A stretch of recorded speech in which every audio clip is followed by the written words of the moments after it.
Macet ini sekitar dari jam 5 tadi. Sekitar dari jam 5. Dari jam 5 atau jam 4? Jam 5, setengah Kira-kira 5 lewat. kira-kira Pak sudah sini sudah berapa lama Pak? Sudah hampir 2 jam. Hampir 2 jam di sini. Kira-kira apa sih yang menyebabkan kemacetan Pak, boleh tahu? Kan adanya apa? Kan Kalau sudah ya, jadi apa pada umumnya kalau di sini kan tetap kemacetan. Oh, tapi sebelumnya dengan yang sekarang ini seperti apa? Yang sebelumnya bagaimana? Kalau sebelumnya tidak pernah. Baru pernah terjadi macet seperti ini.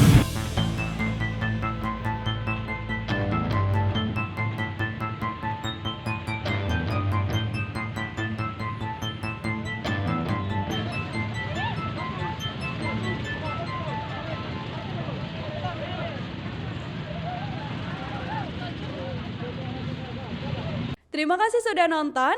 Jangan lupa like, subscribe, dan share ya.